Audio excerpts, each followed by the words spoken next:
Fala, gente, tudo bem? Boa noite. Boa noite, professor. Só um pouquinho que estão terminando de entrar. Tranquilo, sem crise.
Professor, eu acho que já dá para a gente iniciar a palestra. Perfeito, então, Ellen, querida. Como é que você tá? Tô bem, senhor. Cansado? Mas tudo bem. Tantos conformes, então. Tá, Boa vamos lá, noite, então. gente. Sejam muito bem-vindos à palestra de hoje. Hoje eu tenho a honra de apresentar um excelentíssimo professor, que além de tudo também é um professor nosso, né? Muito querido, que é o professor Rodrigo Azambuja. Ele é formado pela PUC, também fez residência lá na PUC. Ele é mestre em Sanidade Animal pela UEL, doutor em Ciências Veterinárias pela UFPR e atualmente ele é professor nosso da Tuiuti. Então, tá com você as palavras, professor. Obrigado, Ellen, pelo carinho de sempre, pela apresentação. Muito obrigado. Boa noite a todos. Bom, pessoal, então eu agradeço muito que vocês tenham despendido um pouquinho do precioso tempo de vocês conosco, né, nessa jornada muito bem idealizada aí para os nossos alunos. O pessoal do GIAPES aí, a gente tem um orgulho muito grande aí pela condução, a forma de condução dos trabalhos aí com relação a essa extensão que acontece na universidade. Então, isso é muito bom, parabenizo todos vocês. E hoje à noite eu separei aqui uma palestra para vocês que eu acho que vai ser de grande valia, uma vez que ela aborda situações inerentes aí à parte de cirurgia e principalmente bloqueios anestésicos. Então, eu vou fazer algumas considerações técnicas aqui com relação ao que eu penso de adequado da gente utilizar como modalidade a campo e a gente trocar algumas ideias, alguns exemplos aqui relacionados principalmente aqui a algumas cirurgias que a gente fez recentemente aí para contextualizar aí essa questão desse conhecimento que eu vou passar para vocês, tá? Então eu vou passar aqui, deixa eu compartilhar minha tela com vocês. E aí eu coloco aqui para vocês, então, né, uma palestra até que eu também ministrei recentemente lá na Federal, para o pessoal lá da medicina veterinária, e eu intitulei essa palestra como Desafios Cirúrgicos a Campo, uma abordagem para as principais afecções dos bovinos, tá? Então, eu queria, de pronto imediato aí, né, depois dessa belíssima apresentação da Ellen, muito obrigado, Ellen, pelo carinho inenarrável de sempre, só para dizer para vocês o seguinte, né, que eu sempre falo, né, quem são meus alunos já sabem como é que eu penso, o que, que eu penso sobre, qual que é a minha forma, né, de conduta, mas, por exemplo, hoje de manhã, quando eu estava numa outra universidade ministrando uma palestra, eu puxei a atenção deles nesse sentido de que, para mim, mais velho hoje, né, com um pouquinho mais de experiência, né, que eu adquiri ao longo desses anos, né, fazendo residência, mestrado, doutorado, dando aula em algumas universidades em Santa Catarina, no Paraná, é a de que se a gente não estudar, a gente não vai conseguir, né, ter sucesso na carreira, tá? Então, do jeito que está o negócio hoje, com relação a essa contextualização, essa globalização de informações, é uma faca de dois gumes, no sentido de que vocês conseguem adquirir informações muito facilmente, mas falta muita contextualização, principalmente prática, com relação a esses conhecimentos, tá? E se a gente não conseguir ter esse domínio técnico, a gente não consegue galgar voos maiores, né? Alçar esses voos maiores na nossa carreira. Então, assim, a gente precisa sentar, a gente precisa se dedicar.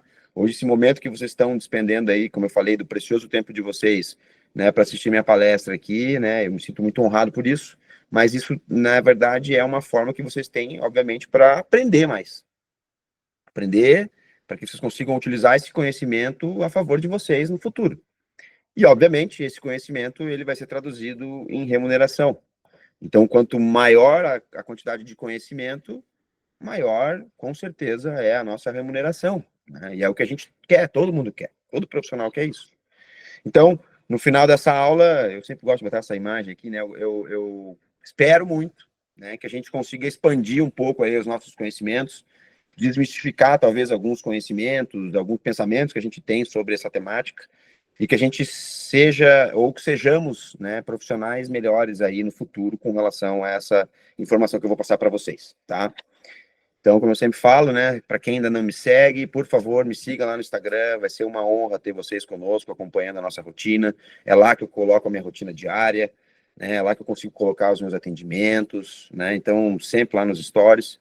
Então, nessa vida corrida nossa aí, é a forma que a gente tem de conseguir compartilhar um pouquinho dessa nossa correria, que não é pouca, tá? Mas também aproveitando aqui esse ensejo, eu sempre, quando tenho essa oportunidade, eu falo isso, tá? Muitos anos atrás, ainda quando eu era discente do curso de veterinária, eu tive um professor meu que ele chegou para nós e ele falou uma coisa muito legal, que isso marcou muito para mim, né, a questão da, da nossa questão de profissionalização, que foi o quê? Ele falou para nós no passado que a gente tinha que estudar e a gente galgar esse conhecimento que eu falei para vocês, e que, se possível, no futuro, transformar o nome de vocês numa marca. Então, eu tenho muito orgulho quando eu ando para cima e para baixo aí nas cabanhas, né, nos aras, eu entro consigo passear nas diferentes e distintas universidades aqui em Curitiba, Santa Catarina, e a gente percebe exatamente isso, que a gente conseguiu transformar o nosso nome numa marca, tá? Então, hoje em dia, né, meus alunos sabem disso, né, eu tenho uma casuística, graças a Deus, boa com relação a essa parte de equinos, né, mas eu tenho esse meu conhecimento também na parte de bovinos, e o que eu queria trazer para vocês de contextualização nesse momento é o seguinte, que também no passado, os meus professores, eles me alertaram com relação à necessidade de eu ter uma área específica para trabalhar. Ou eu trabalharia apenas com equinos, ou apenas com bovinos, ou ruminantes. E eu fui ousado naquele momento, porque eu entendi que eu precisava saber muito de tudo. Não sei se me faço claro nas minhas arguições, mas o que a gente vê hoje é o seguinte, uma medicina veterinária tendendo às especialidades. E a gente tem isso muito no mundo do cavalo. Então tem o cara lá que é ortopedista, tem o cara que é dentista, tem o cara que é oftalmologista, né? Tornando prerrogativas muito próximas do que acontece na medicina de pequenos animais. Mas é o que eu sempre falo em sala de aula, né? Quando a gente vai numa fazenda, por exemplo, num aras, sempre vai ter um cavalo, sempre vai ter um bovino, sempre vai ter uma ovelha, e obviamente, né, a gente tramitando nessas diferentes áreas, a gente consegue permear uma quantidade de serviços que a gente vai fomentar muito maior. Então, no passado, eu optei por fazer isso, estudar as duas espécies, né? Hoje eu trabalho com a parte de clínica, cirurgia e reprodução. A reprodução de gado de corte eu faço com algumas propriedades que eu atendo, né? Mexo mais com a parte de ATF, que é o que eu consigo fazer e manejar com relação à minha agenda, que é extremamente difícil, mas consigo fazer cirurgias, consigo fazer essa parte também de clínica médica, assim como também na parte de equinos. Então, assim, esqueçam um pouco esse negócio de saber muito de uma coisa específica. Vamos tentar saber muito de tudo, tudo que a gente puder, não é verdade? Então, essa é a minha prerrogativa com relação a esse slide aqui. E claro, né, sempre, nunca, jamais deixar de lembrar aqui, né, sempre relembrando, né, jamais deixando de esquecer, né, a figura que foi meu pai aqui, né? Então, eu tenho muito orgulho quando nas minhas apresentações, eu coloco aqui a logo da minha empresa, porque esse aqui é o meu pai, todas as pessoas que são mais próximas a mim sabem da história. Então, médico veterinário também. Então, eu coloquei o nome da minha empresa pioneira em nome e homenagem ao meu pai, tá? Então, sigam lá no Instagram, se vocês puderem, vai ser uma honra, vai ser uma satisfação muito grande. Bom, o que eu separei de material importante para a gente trocar uma ideia aqui, né? A gente vai pegar aqui e, obviamente, tem que entender num primeiro momento que se a gente não entender essas questões relacionadas aqui à parte de bloqueios anestésicos, as questões relacionadas aos medicamentos, terapia, como a gente conduzir esses casos na prática, a gente perde de conseguir se inserir num mercado que, obviamente, é esse agronegócio, tudo bem? Então, quando a gente vai atender esses animais, a gente tem que entender que esses ruminantes são animais de produção, sejam eles bovinos de corte, sejam bovinos de leite. Então, é aquela função nobre que eles têm, que eles exercem. Uma função extremamente nobre, que é alimentar a população global. E, obviamente, a gente, como médico veterinário, a gente tem que entender o seguinte, que a gente é responsável, aplicando a medicina veterinária, especificamente a parte de cirurgia, a gente vai tentar salvar esses animais para que a gente consiga ter, ou fomentar para esse proprietário, esse produtor rural, o que ele consiga gerar e produzir uma proteína de alto valor biológico para o mercado. Eu acho que essa é uma perspectiva mais nobre ou extremamente nobre que eu vejo com relação a essas nossas atribuições no campo, tudo bem? E aí, o que eu fiz? Eu separei aqui alguns conceitos importantes que eu julgo necessário para a gente trocar uma ideia com relação a aspectos relacionados aos anti-inflamatórios, aos antibióticos e à fluidoterapia.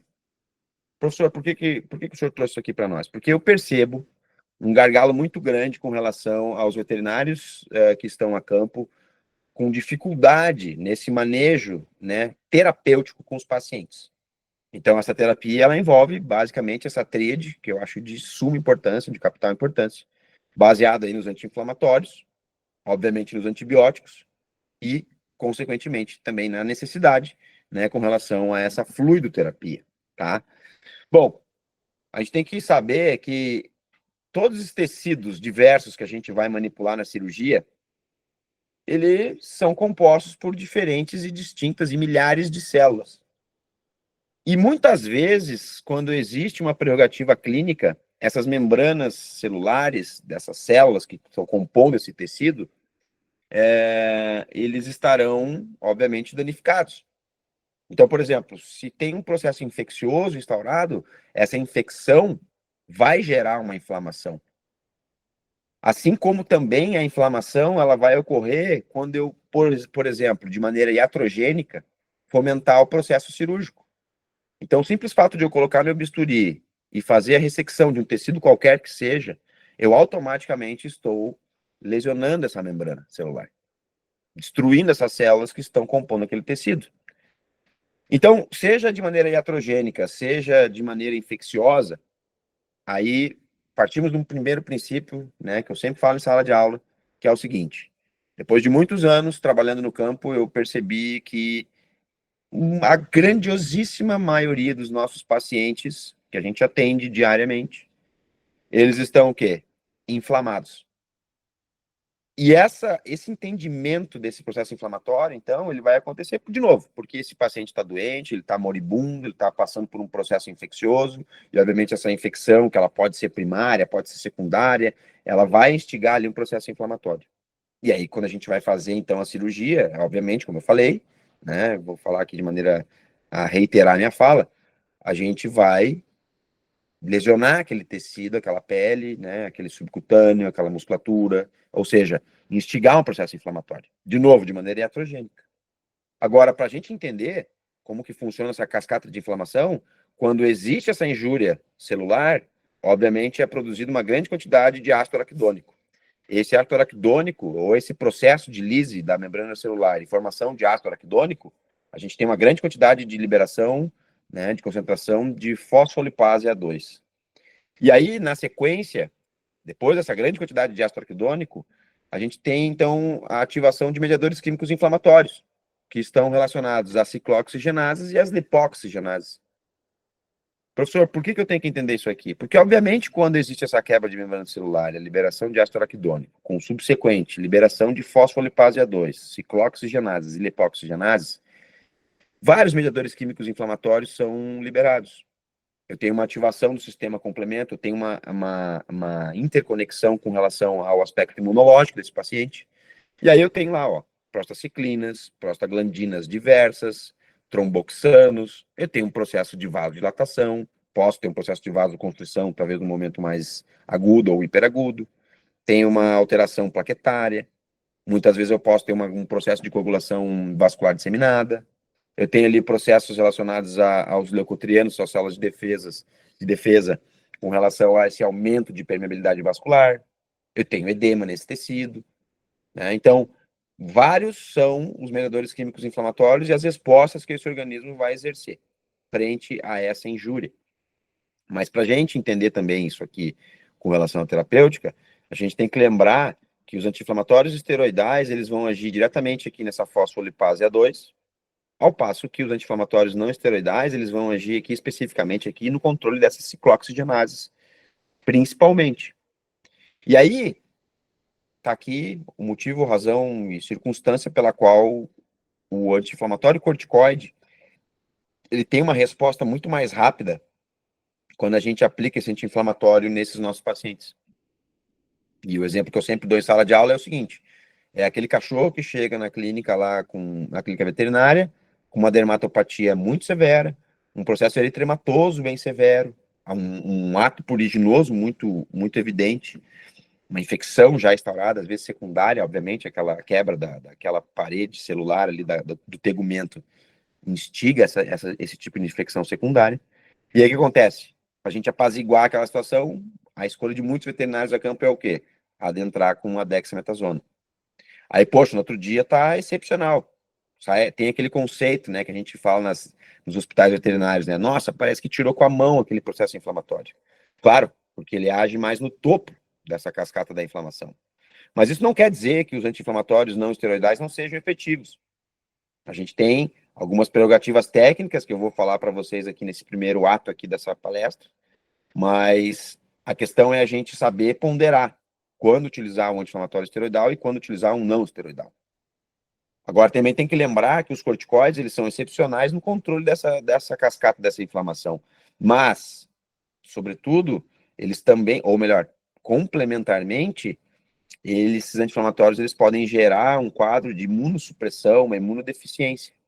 E muitas vezes até piorar esse quadro desse edema aqui. Então, a gente tem que saber quem são esses caras que a gente usa na rotina e como trabalhar com eles.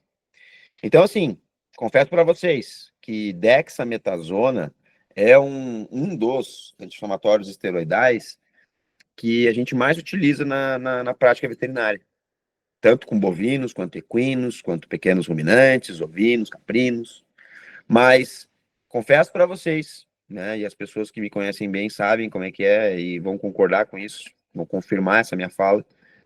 Corticoide, eu tenho ali, é um frasco de 50 ml que eu tenho disposto na minha maleta, para situações específicas. Agora, a quantidade de anti-inflamatórios não esteroidais que eu tenho é muito grande. Por exemplo, eu estava em viagem agora essa semana, e aí eu comprei um anti-inflamatório importado, que ele é 250 ml de um anti-inflamatório não esteroidal.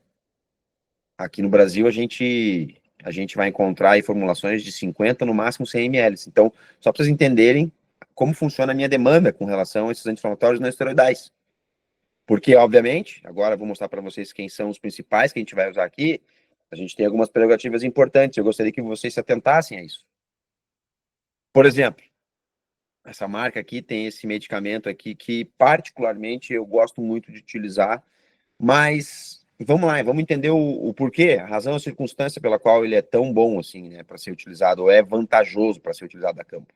Porque, obviamente, ele é um medicamento à base de meloxicam associado com dipirona 500 miligramas. Então, vejam, eu tenho um anti-inflamatório não esteroidal muito bom para a parte músculo-esquelética. Então, eu gostaria que vocês entendessem que o meloxicam, aqui na parte de grandes, a gente vai usar muito fortemente para a parte músculo-esquelética. Então, alterações musculares, tendíneas, ligamentares, articulares, então eu consigo ter uma prerrogativa muito boa com relação ao uso desse cara. Agora, é sabido que na espécie equina ele tem uma vantagem extra, digamos assim, pelo fato dele não causar a gastrite, porque ele é um anti-inflamatório não esteroidal e ele é COX seletivo. Então, pelo fato dele ser COX-2, COX-3 seletivo, ele vai fazer o quê? Vai permitir com que haja uma seguridade com relação a esses focos de gastrite, especialmente nos equinos. Mas isso não se fala, não se fala sobre isso nos ruminantes. Por quê? Porque esses ruminantes, eles são animais poligástricos e a gente não tem, né, essas alterações tão evidentes assim. Mas, vou dizer para vocês que, principalmente em leiterias ou em propriedades nas quais a gente tenha histórico de animais que apresentaram lesões e confirmações, muitas vezes até no pós-mortem, com relação à úlcera de abomaso, poxa vida, a utilização por parte do médico veterinário de um anti-inflamatório que seja COX seletivo e consiga salvo resguardar essa questão da gastrite é de capital importância. É fundamental para que a gente tenha um êxito terapêutico. Então, assim, de novo, ele é muito voltado para a parte de equinos, mas, assim, eu também utilizo esse medicamento, essa formulação para ruminantes. De novo, excepcionalmente em leiterias, né? Então, a gente sabe que a gente tem ali, né, alterações relacionadas aí a essa questão gástrica. E, obviamente, eu tenho um anti-inflamatório que é muito poderoso, anti-inflamatório, analgésico e antipirético, que associado com a dipirona 500 miligramas vai me dar mais analgesia ainda. Então, eu pensaria, por exemplo, em utilizar esse para dor nas cirurgias viscerais também. Ou talvez cirurgias relacionadas à parte muscular também, né? Por exemplo, vou ter que fazer, por exemplo, uma amputação de dígito num ruminante, ou uma caudectomia de emergência num pequeno ruminante. Qual o exemplo, né, recente? Eu atendi uma ovelha que eles fizeram aquela técnica do elástico, da borrachinha na cauda, só que houve um processo infeccioso. E estava tão infeccionado que já estava prestes a gerar ali um processo de osteomielite. Então, se eu não fizer a amputação daquela cauda, obviamente eu vou ter uma depreciação muito grande desse paciente. Então, já que eu tenho que fazer essa amputação, vou ter que, né, fazer essa cirurgia mais cruenta, então por que não utilizar o meloxicam, que ele tem um bom analgésico anti-inflamatório e antipirético associado com uma dipirona que vai, obviamente, salvo resguardar essa questão, né, da dor desse paciente. Tudo bem? Então, se esse paciente está com dor, no outro dia ou horas depois da prática cirúrgica, esse animal ele vai ficar relutante a se alimentar, a tomar água. E tem que lembrar que se esse cara não se alimentar nas próximas horas, como ele é um ruminante, ele necessita dessa fibra vegetal para promover o peristaltismo. E aí, de repente, eu tenho quadros de atonia ruminal, e de repente eu posso ter quadros relacionados até timpanismo ruminal, por conta, obviamente, de uma estase desse rumen, pelo simples fato dele não estar se alimentando. Então, a escolha desse medicamento é uma boa opção nesses casos.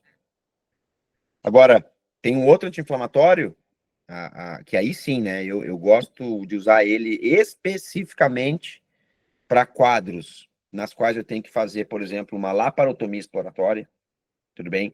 Eu vou ter que manipular alças, eu vou ter que fazer ali, né, obviamente, a introdução do meu braço dentro da cavidade abdominal, nesse processo de laparotomia exploratória, para que a gente possa fazer cirurgias que eu vou mostrar para vocês hoje aqui, como, por exemplo, o deslocamento de abomaso. E aí o que acontece? Essa dor visceral, ela deve ser controlada. Então, para essa analgesia visceral, o melhor agente que eu venho utilizando nos últimos anos aí, com certeza, é o flunexin-meglumine. É o anti-inflamatório mais famoso também que a gente tem com relação a esses grandes animais. Então, qualquer agropecuária, qualquer farmácia veterinária vai ter esse medicamento, com os seus distintos nomes comerciais. Esse aqui é só um exemplo. Mas a jogada é a gente entender que esse cara é um bom analgésico, um bom anti-inflamatório, um bom antipirético. Especificamente para a parte visceral. Tecidos moles. E aí tem mais uma coisa, que eu sempre chamo a atenção de vocês, que é o seguinte: se a gente fizer na dose de 2,2 miligramas por quilo esse medicamento, além dele ser um excepcional anti-inflamatório, analgésico, antipirético, ele ainda vai servir como um medicamento antitoxêmico. Ou seja, ele vai, de novo, salvo resguardar essa questão sistêmica desse paciente quando tiver, por exemplo, uma grande contaminação aí por parte de vísceras e tudo mais, tá? Então, tentar controlar esse foco de infecção, como por exemplo, fazendo a adoção de antimicrobiano, de amplo espectro, bactericida. E aí ele vai lá, vai matar aquelas bactérias. Mas a gente sabe que muitas dessas bactérias são bactérias cocobacilo ambientais e algumas delas, como por exemplo o Escherichia coli, são bactérias gram-negativas. E aí o fato de eu ter essa bactéria gram-negativa sendo destruída massivamente, o que acontece? Eu tenho liberação de lipopolissacarídeo demasiadamente na corrente circulatória. Então, esse Flumax, a dose de 2,2 miligramas por quilo, ele vai dar uma segurada nesse ímpeto toxêmico, né, gerado nesse exemplo que eu dei, por exemplo. Então, por isso que é uma excepcional escolha para nós. Existem outros medicamentos, tá? Aí eu botei esse aqui para dar uma crítica aqui com relação ao uso dele. O diclofenaco, na sua configuração, ele é um anti-inflamatório. Também é um anti-inflamatório, ele vai ser um bom analgésico, ele vai agir como antipirético, muito facilmente encontrado também, mas por quê? Principalmente pelo preço dele. Ele é muito barato. Agora, confesso para vocês que se eu tiver que escolher entre usar um ou outro anti-inflamatório, eu fico com os anteriores. E eu uso diclofenaco quando? Quando, por exemplo, na minha maleta não tem mais a dipirona 500 mg ou 500 mg. Então, se eu não tenho essa dipirona 500 mg na minha maleta, eu utilizo diclofenaco. Não como uma ação anti-inflamatória, mas muito mais por uma questão analgésica. Então, essa é uma particularidade minha. Agora, com relação aos antibióticos, né? Tem que lembrar que nessas leiterias, principalmente, né, a questão aqui, ó, da carência zero no leite. Então, o Ceftiofur, ele é um antibiótico de última geração, né? Muito bom. Ele é muito bom com relação à questão antimicrobiana dele. A única crítica que eu faço para vocês aqui é o seguinte, ó. Vocês têm que tomar cuidado, porque as propriedades que vocês forem atender no futuro, tem que verificar se a propriedade já não tem animais que sejam resistentes ao Ceftiofur. Porque, na verdade, verdadeira, como é que funciona na prática? O cara tem uma vaca que está com problema podal, aí ele entra com Ceftiofur. Tem uma vaca que está com uma retenção de placenta, Ceftiofur. Tem um bezerro que começou com pneumonia, Ceftiofur. Tem um outro bezerro que começou com diarreia, Ceftiofur. O que acontece? Aí você, em um curto espaço de tempo, de repente tem um quadro aí relacionado a uma resistência bacteriana. Aí vocês vão optar por utilizar esse antimicrobiano no pós-operatório desse paciente, e pode ser que esse processo infeccioso não seja controlado.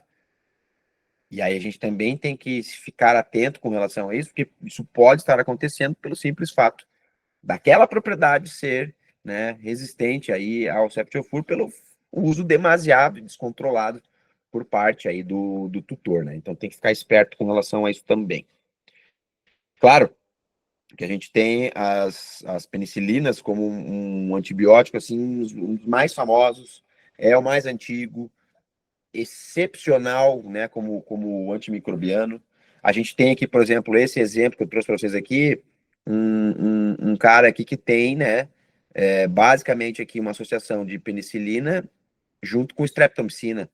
E a gente tem no total aqui, ó, 9 milhões e meio de unidades internacionais, digamos assim, né, de penicilina, né, 9 milhões de unidades internacionais de penicilina associado com 5.000 miligramas de streptomicina. Ou seja, você tem uma associação entre penicilina e streptomicina, e essas associações são bem importantes para nós, né, são desejáveis. Então, é uma ótima opção.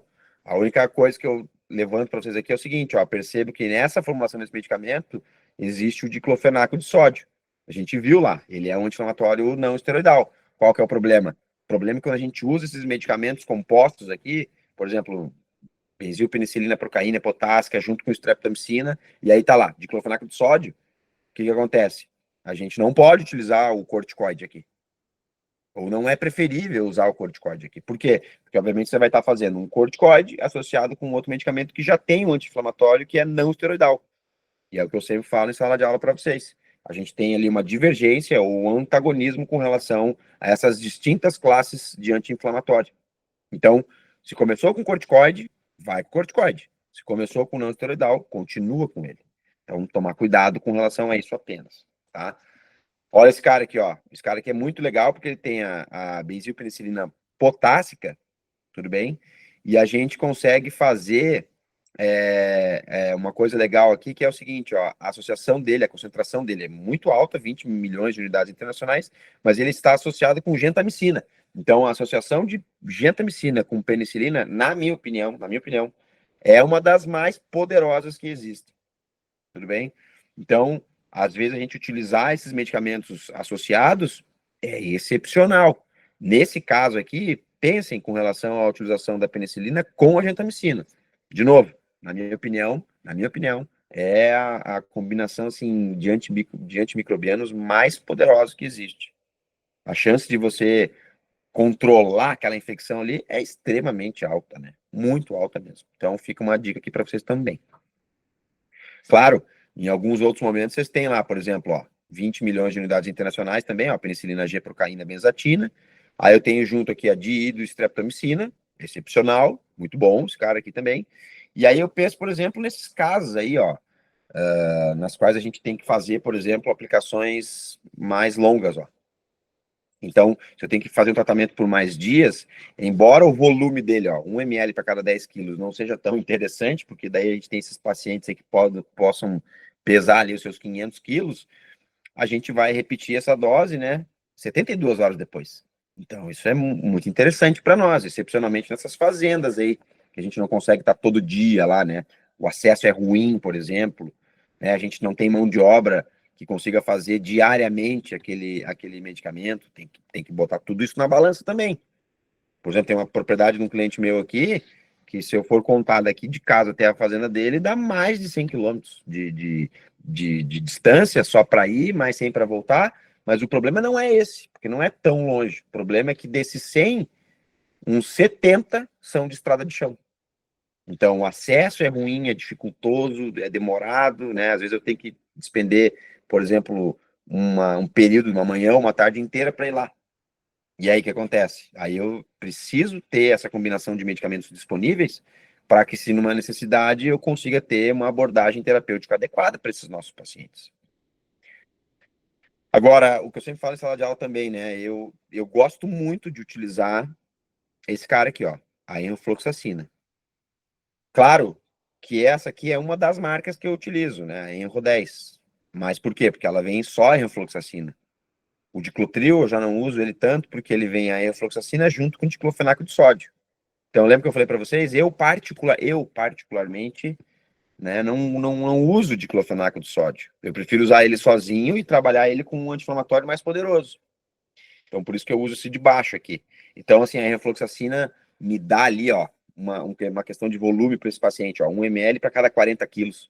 Pô, eu pego um cavalo de 400 quilos, eu pego um bovino de 400 quilos, é 10 ml e pronto, acabou. E aí o que acontece? Eu consigo ter uma outra questão aqui também relacionada ao seguinte, ó, na minha experiência de anos, o que eu percebo? Percebo que a maioria das propriedades leiteiras, principalmente, mas também com população de equinos, pequenos ruminantes, gado de corte, a probabilidade desses animais serem resistentes aqui à enrofloxacina é extremamente baixa. Então, cabe aqui um antibiótico, uma opção para vocês aqui pensarem sobre, né, utilizarem, porque é uma prerrogativa que eu utilizo no campo e super dar certo. Então, assim, excepcional escolha para vocês. Também eu tenho esses dois exemplos aqui, porque às vezes a gente tem, ó, por exemplo, a amoxicilina. Pô, a amoxicilina é excepcional. Aí o veterinário ele vai pensar assim, poxa vida, que antibiótico que eu vou utilizar, que antibiótico que eu vou comprar. Daí ele pensa, né, num que se usa muito fortemente na medicina humana, né, amoxicilina com clavulanato de potássio. Aí ele vai lá, não, amoxicilina, vamos fazer amoxicilina então, nesses bichos aqui. Qual que é o problema? O problema dele é o seguinte, 1 ml para cada 10 quilos, então é um volume maior, mas é o seguinte, ele é bem denso. Para puxar aqui esse antibiótico, olha, vou me ousar dizer aqui, às vezes eu preciso usar até a 4016, agulha 4016, que é aquela que tem um canhão mais branco, mais acinzentado. Às vezes o 4012 não dá. E nesses dias mais frios, a gente tem uma solidificação desse composto aqui no frasco, então dá um trabalhinho a mais.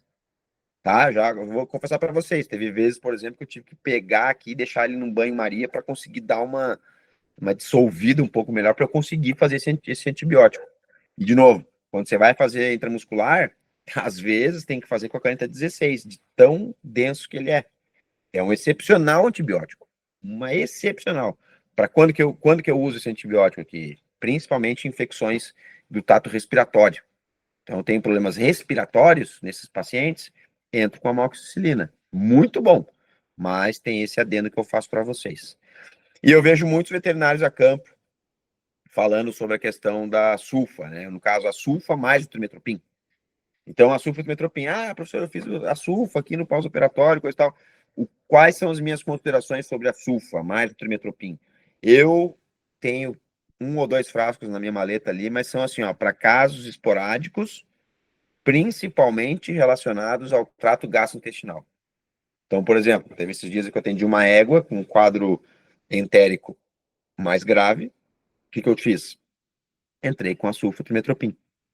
Tá? Então, assim, eu particularmente gosto de utilizar a sulfatrimetropin nesses casos específicos do trato gastrointestinal. Vou tratar bezerro com diarreia, por exemplo, ovinos e caprinos que estejam com uma infecção intestinal secundária, um processo parasitário, por hemoncos contortos, por exemplo.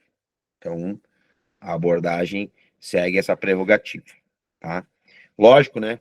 E com relação à questão aqui da aplicação, né, da angulação da seringa e da agulha, Claro, parece banal isso aqui que eu estou falando, mas muitas vezes no campo a gente percebe uma deficiência com relação a essa abordagem.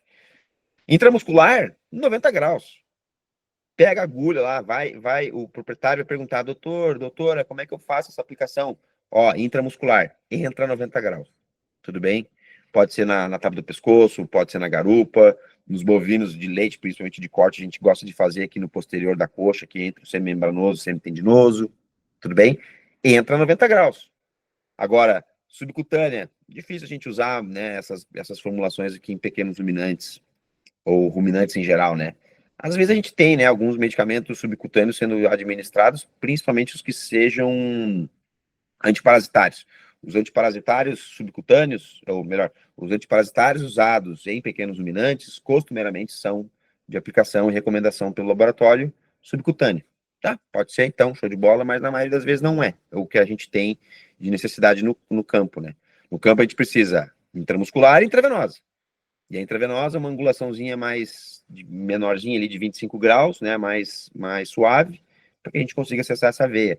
Por que eu tô falando isso, gente? Porque às vezes o veterinário ele vai lá, ó, vai tentar pegar a veia daquele bicho e ele bota uma angulação ali, por exemplo, de 5 graus, muito rente à pele. Aí o que acontece? A agulha ela não acerta a veia, ela fica aqui, ó, nesse subcutâneo aqui, e aí fica aquela coisa chata de ficar furando o bicho, furando e não conseguir pegar, acessar essa veia desse paciente. Tudo bem? Então, só uma prerrogativa com relação a essa questão.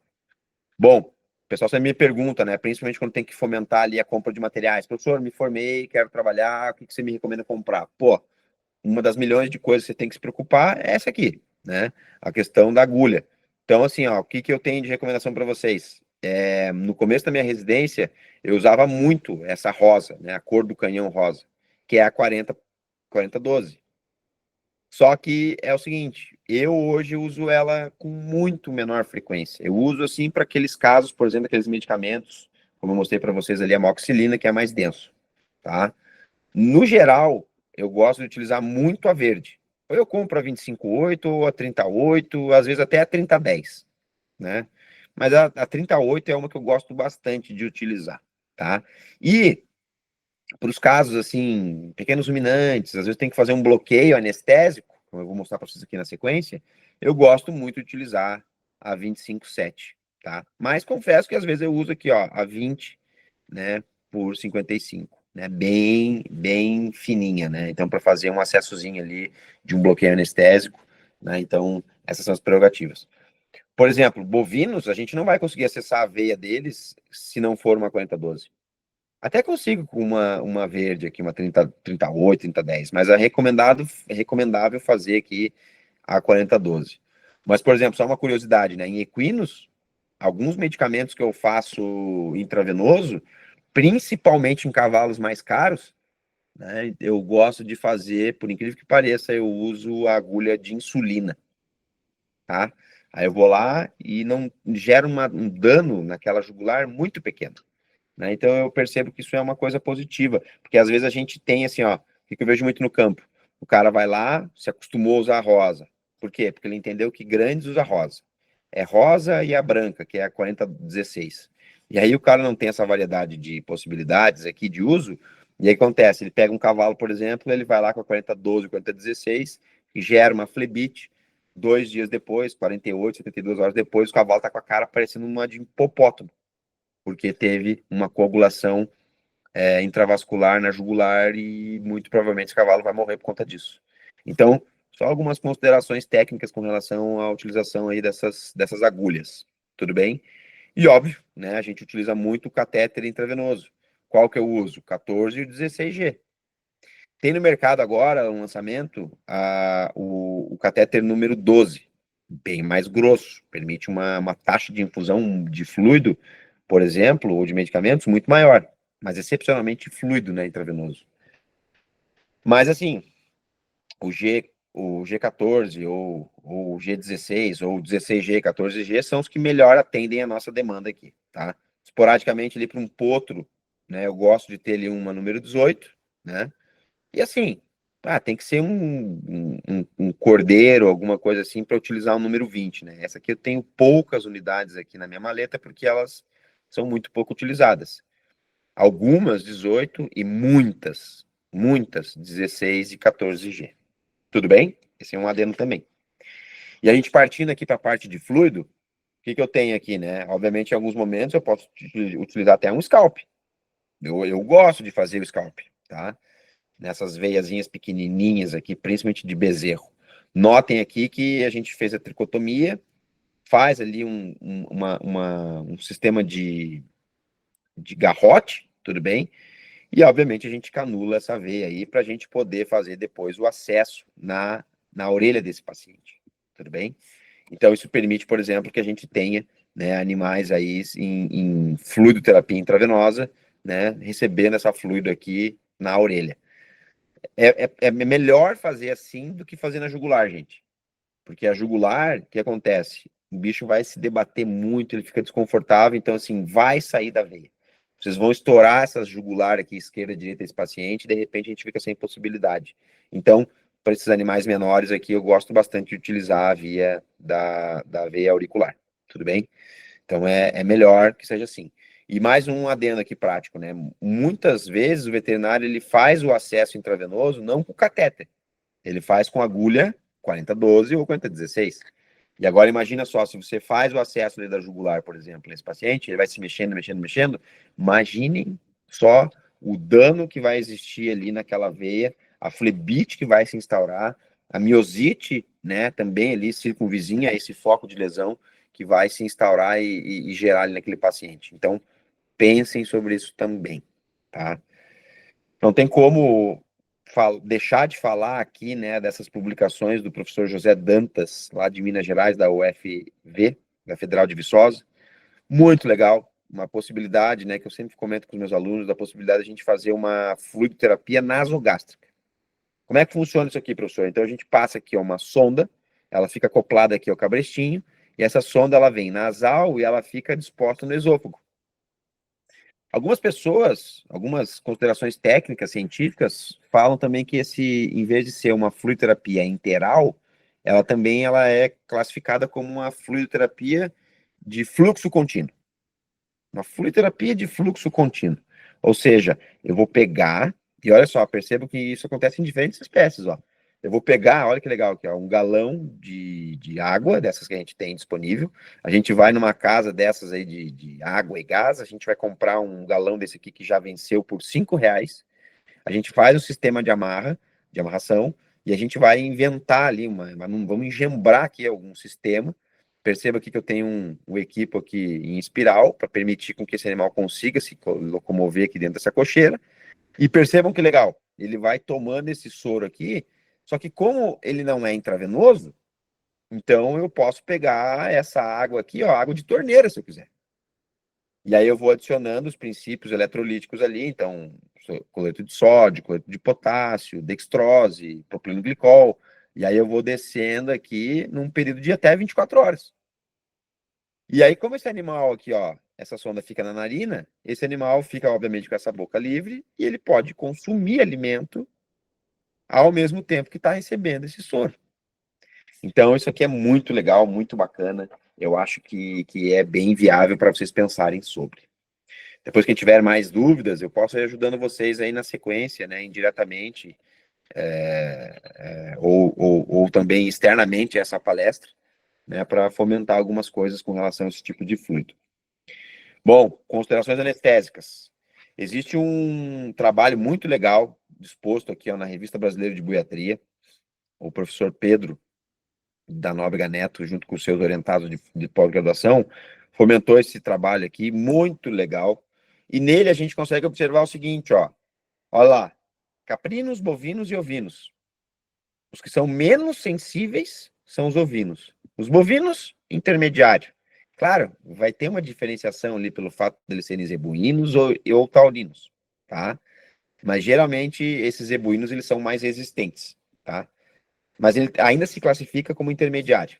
E aí eu tenho os caprinos como os mais sensíveis aí desses ruminantes com relação a essas questões anestésicas, essas preocupações que a gente tem que ter com esses pacientes. Bom, nessa publicação a gente tem aqui ó, uma listagem de medicamentos e o que eu tenho de consideração técnica para vocês aqui. A gente tem aqui, ó, doses, vias de administração, período de latência, duração do efeito, após a administração intravenosa e fármacos reversores.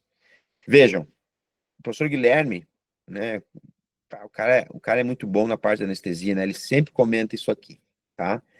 A acepromazina, ela vai promover um processo de sedação nesses nossos pacientes, mas a gente tem que tomar cuidado porque a acepromazina ele vai causar muito fortemente uma hipotensão nesse nosso paciente. Então, a gente tem que tomar cuidado quando a gente for utilizar a acepromazina. E a acepromazina é um dos medicamentos sedativos mais comuns que a gente tem, tá? Mais facilmente disponíveis. A gente tem um custo-benefício, o valor dele é acessível, não é caro. E pessoal de grandes bovinos e equinos adora usar isso aqui. Mas tem que tomar cuidado com relação a essa questão, né, da hipotensão que possa surgir por conta da utilização dessa cipromazina, tá? Lógico que a gente tem também o diazepam, midazolam, mas aí que são questões específicas, né, que a gente vai utilizar. O que a gente tem mais fortemente possível no campo? Xilazina. A xilazina 10%, que é o cara que utiliza para bovinos e equinos. Aí ele já usa a xilazina 10% para os equinos, vai lá e utiliza nos pequenos ruminantes, por exemplo, nos ruminantes. Qual que é o cuidado? A xilazina, assim como detomidina, e nesse exemplo aqui, dexmedetomidina, todos eles são alfa-2 agonistas. E o problema é que esses caras aqui são extremamente potentes nesse efeito analgésico. Esse é um ponto importante, poucas pessoas lembram disso, porque além dele sedar, ele ser um bom sedativo, ele promove uma boa analgesia. Só que o problema é que esses ruminantes são sensíveis aos alfa-2 agonistas. Então, a minha prerrogativa técnica aqui é a seguinte: olha, se eu preciso sedar esse paciente aí, eu acho que seria interessante aí a gente pensar na xilazina, na detomidina, e assim, ó, eu particularmente não utilizo a dexmedetomidina como é utilizado em pequenos animais. Eu uso muito a medetomidina. E aí, o que eu percebo? Percebo que, obviamente, o volume aqui a ser utilizado é muito menor, porque a gente consegue perceber aqui que as doses aqui são menores, ó. Aqui detomidina, dexmedetomidina, a gente tem uma dose muito menor, né, expressa em microgramas, mas a gente tem que tomar cuidado com relação a essas doses da xilazina nesses animais. Perceba aqui, ó, 0,05 a 0,3 miligramas por quilo para ovinos e bovinos, e olha lá, ó, 0,02 a 0,1, nossa, metade, né? Em caprinos, porque a gente percebeu no último slide lá que os caprinos são extremamente sensíveis. Então tem que tomar cuidado com isso. Mas o bom é o seguinte: a gente tem esses alfa-2 agonistas, a gente tem lá, ó, possíveis revertores, ou reversores, né? Antídotos, vamos dizer assim. E o que a gente tem na maleta sempre, né? Eu, particularmente, tenho aqui na minha maleta a ioimbina. Então, a ioimbina consegue reverter o efeito desses caras aqui. Então, numa necessidade muito grande, eu consigo reverter esses efeitos aí dos alfa-2 agonistas. Então, pensem sobre isso também. E, obviamente, né, o efeito duradouro, né, a duração do efeito desses sedativos aqui. Porque a maioria desses pacientes que a gente vai atender, a gente vai fazer o quê? A gente vai fazer um atendimento neles e muitas vezes, mesmo com uma cirurgia, como essa cirurgia é feita a campo, e a gente tem um pouquinho mais de destreza, a gente prefere apenas sedar esse paciente do que fazer uma anestesia geral. As particularidades eu já vou dar para vocês aqui na sequência. Mas muitas vezes eu prefiro somente dar uma sedada nesse paciente, e aí, obviamente, o tempo de duração desse efeito é importante para mim. Veja aqui, ó, a xilazina, 30 a 60 minutos. A detomidina, 45 a 90. Então, vejam, às vezes é preferível utilizar a detomidina, porque além dela ser um volume extremamente menor, gera um efeito muito mais duradouro com relação a essa parte de analgesia e sedação do paciente. E, de novo, se acontecer alguma coisa, eu tenho aqui o antídoto dele. Tá bem? Então, muito legal essa prerrogativa. Aí eu separei para vocês aqui algumas medicações, alguns exemplos. Por exemplo, Detovete é um cara que eu uso muito. O Detomidin é um cara que eu uso muito. A Acepran, ou o Acepran, melhor dizendo, eu tenho na minha maleta por mera necessidade assim, do campo, né? De acontecer de eu não ter detomidina ou medetomidina, tudo bem, eu ter um cara ali que possa me salvar numa emergência, mas não é a minha escolha, a gente conversou sobre isso. Ó, Dormium também é um cara muito bom mesmo. E aí eu tenho lá, ó, xilazina, né, que a gente viu as prerrogativas, o Exedan, que também é uma xilazina 10%. Enfim, possibilidades aí, né, da gente trabalhar, né, com esses medicamentos aí sedativos a campo. Tudo bem? Agora, vejam só, dada essa parte da sedação, aí a gente parte para uma outra consideração aqui, que são relação, ou se relaciona com a questão, por exemplo, desse documento aqui, muito legal, que a professora Giane. A professora Giane é professora da Universidade Federal do Paraná, no campus de Palotina, e ela é uma excepcional professora, faz parte, junto comigo, do Comitê Consultivo da Buiatria do Paraná, então é uma amiga minha pessoal, e o que acontece? Excepcional as considerações que ela colocou aqui, principalmente com relação aos bloqueios anestésicos. Então, por exemplo, preciso fazer lá uma mochação, né, nesse bezerro, né, uma coisa a campo, que a princípio é uma coisa tranquila, né? Mas, se a gente quiser ser profissional mesmo, a gente quiser fazer um bloqueio anestésico, a gente pode utilizar esse tipo de bloqueio. Então, a gente perceba aqui que a gente tem essa imagem mostrando aqui, evidenciando anestésicos locais sendo administrados aqui para a gente fazer o quê? Um bloqueio loco regional. E esse bloqueio loco regional, percebam que na sequência aqui a gente vai ver que a maioria deles está disposto aqui, ó, próximo a esse arco zigomático. Então, por exemplo, vou fazer aqui essa mochação, ou tem que fazer, por exemplo, uma cirurgia de descorna nesse paciente, não vamos fazer apenas aqui os anestésicos em volta aqui do corno, ou aqui em volta aqui desse local. Vamos fazer também um bloqueio anestésico. Quais bloqueios anestésicos estão sendo feitos aqui, né? A gente tem, obviamente, aqui o nervo cornual, esse aqui passa bem próximo aqui ao arco zigomático e bem próximo aqui à orelha desses nossos pacientes, assim como também o infratroclear, tudo bem? Ele fica mais medial aqui, próximo aqui a esse arco zigomático, tudo bem? Acima desse globo ocular desse paciente. Professor, qual o medicamento que o senhor usa? Então, assim, ó, eu utilizo lidocaína, tá? Então, para esse tipo de bloqueio, a gente utiliza lidocaína sem vasoconstritor. Eu gosto muito de utilizar o Lidovete, mas a gente sabe que o Lidovete passou por uns perrengues aí, eu particularmente não sei se ele já retomou a fabricação dele, porque ele tinha problemas junto ao MAPA, Ministério da Agricultura, Pecuária e Abastecimento. Mas nesse intervalo, o que eu fazia? Comprava a lidocaína de uso humano, que dentista tem no consultório também. Então, essa lidocaína era o que eu sempre utilizo, né? Gosto muito de utilizar no campo, tá? Agora, quais outras possibilidades? Se eu não tiver a lidocaína, eu posso utilizar a bupivacaína. E aí as diferenciações com relação aos tipos de bloqueio, né, ou melhor, aos tipos de anestésico que eu vou utilizar nesses distintos bloqueios, faz menção às características de cada fármaco. Então eu tenho lá a lidocaína, uma possibilidade muito grande, versus a bupivacaína. Comparativo entre os dois. A lidocaína, 5 minutos depois de eu conseguir fazer a aplicação desse produto, eu já tenho já o efeito anestésico. A bupivacaína já me demora mais, demora ali 15, 20 minutos.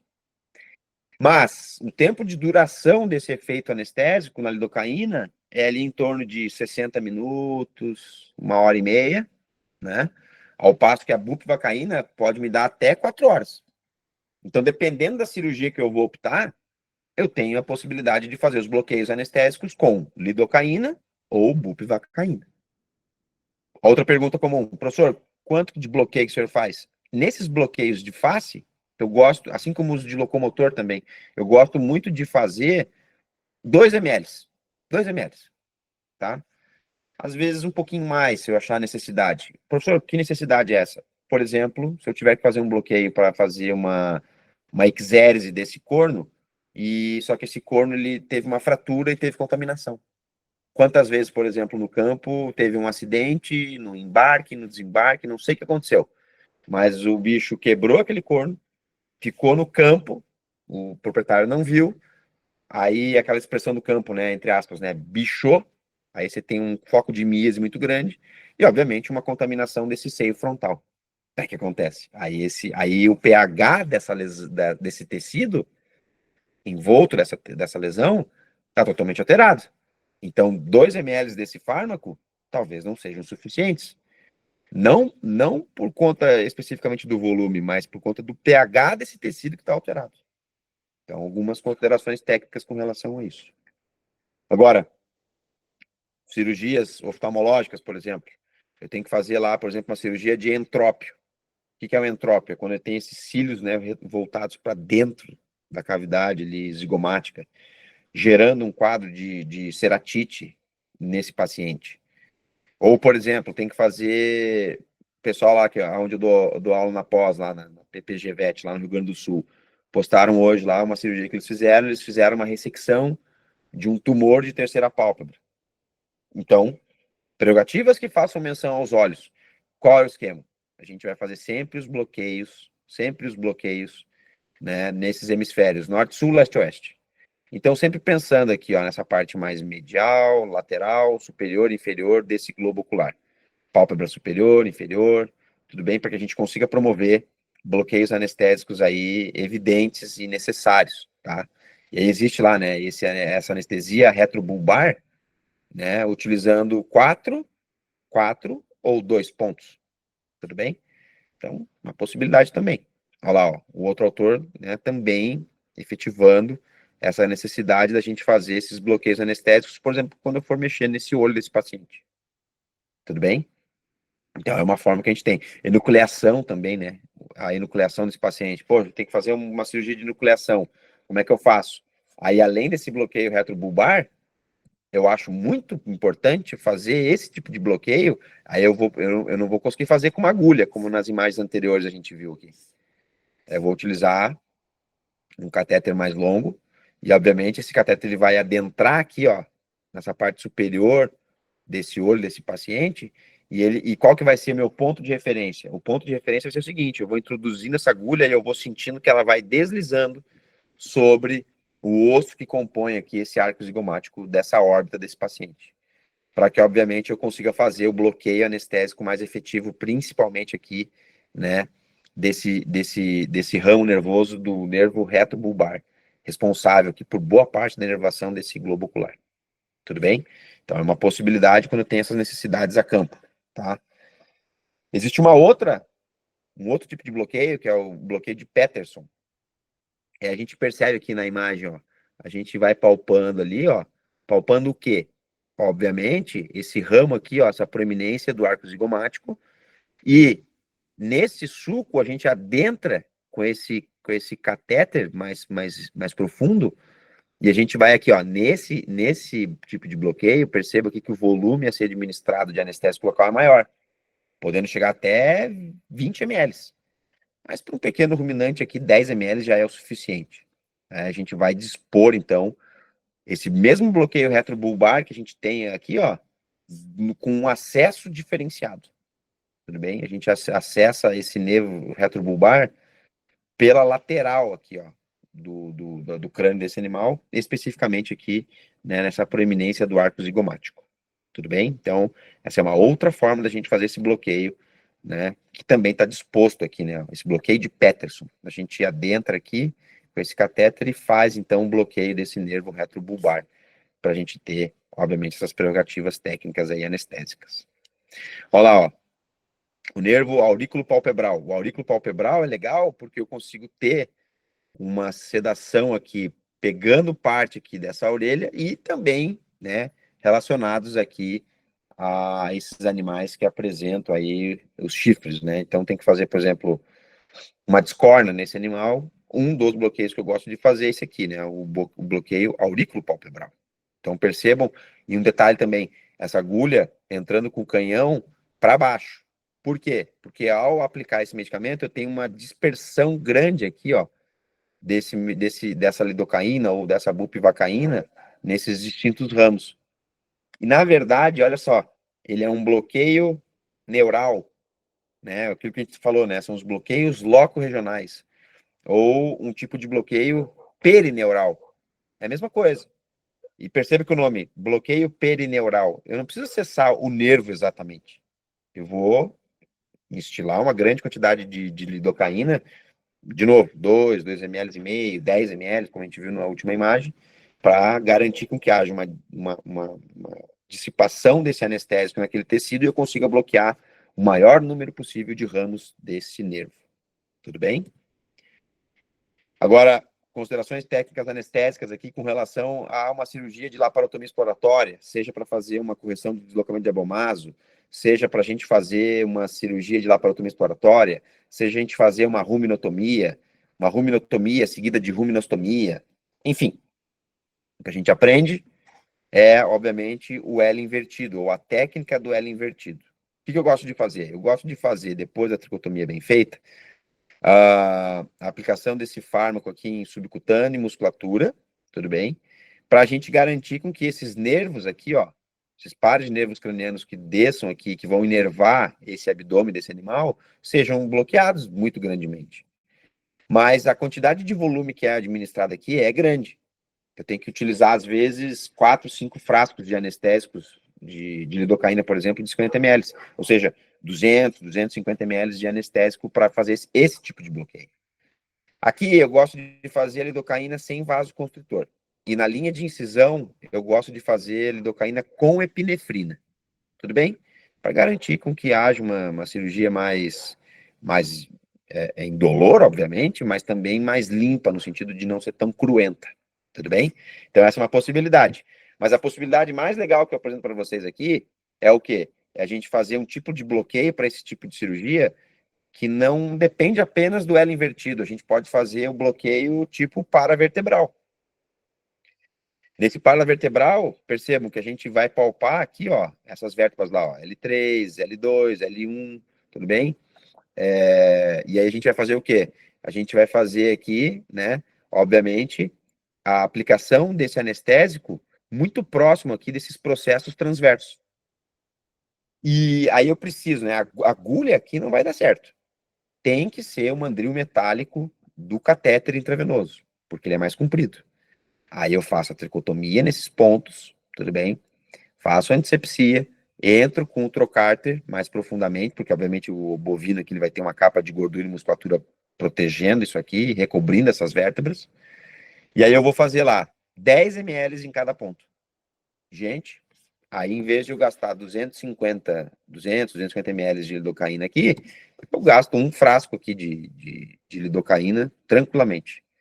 Porque às vezes 3 pontos aqui, ó, entre a T13, L1, L2, a gente tem um bom bloqueio anestésico. Ainda me sobram uns 10 ml ainda para fazer a anestesia aqui, ó, no foco de incisão. Estou falando isso porque já tive que operar bichos no campo, nas quais a gente não tinha recurso de anestésico. Eu tinha um frasco de lidocaína apenas. E aí eu tive que fazer uma cirurgia de laparotomia numa vaca e eu não tinha anestésico em lugar nenhum da cidade. Não tinha nem nas cidades vizinhas. E daí? Como é que a gente faz? Então, em vez de gastar lá um monte de anestésico fazendo ela invertido, faz um bloqueio paravertebral muito bem feito, tá resolvido o problema. Com um frasco de lidocaína tá feito o carreiro. Olha lá, ó, um outro tipo de bloqueio anestésico que eu uso bastante, principalmente para cirurgias nas quais eu vou mexer na vulva desse paciente. Às vezes eu tenho ovelhas, por exemplo, que estão lá com pós-parto, e aí eu tenho lá, por exemplo, um prolapso de reto, prolapso associado com um prolapso de útero.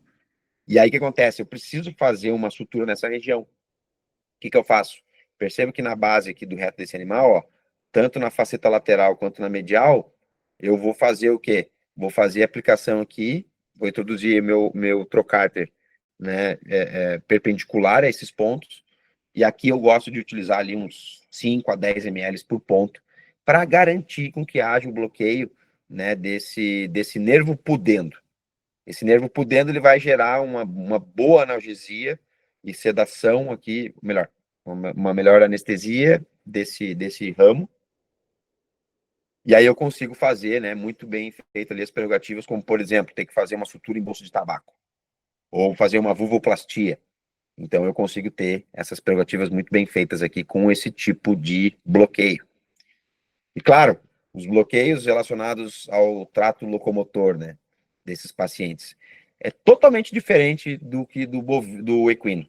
Nos ruminantes, nos bovinos, a gente tem ali, ó, basicamente, a gente tem ali, ó, os bloqueios, por exemplo, nesse caso aqui, né, o mediano, o ulnar e o músculo cutâneo. O que acontece?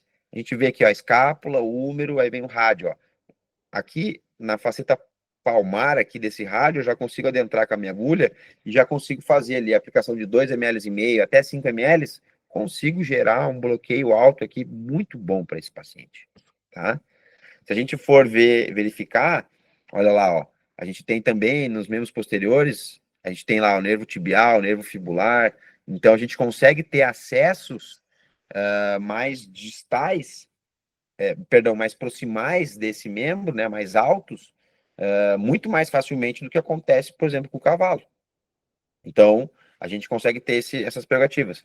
Mas o que a gente mais utiliza no campo, assim como também acontece, agora uma curiosidade, né, com equinos, esse aparato podotroclear mais distal, né, é o que a gente consegue fazer as melhores abordagens aqui anestésicas.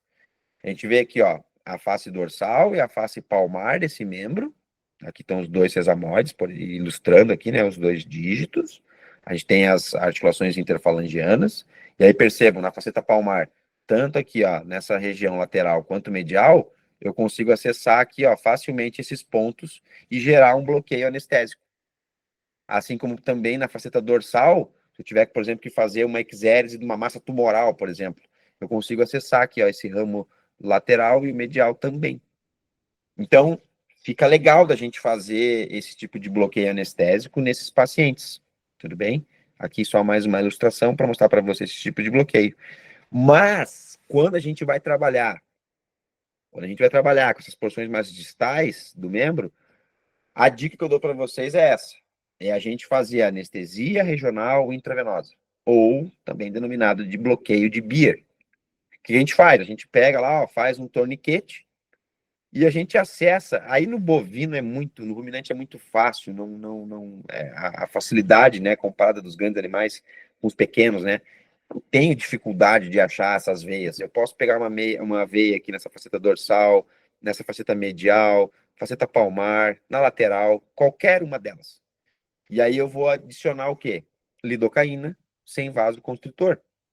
E eu vou deixar esse torniquete agindo aqui por um período de 10, 15, até 20 minutos.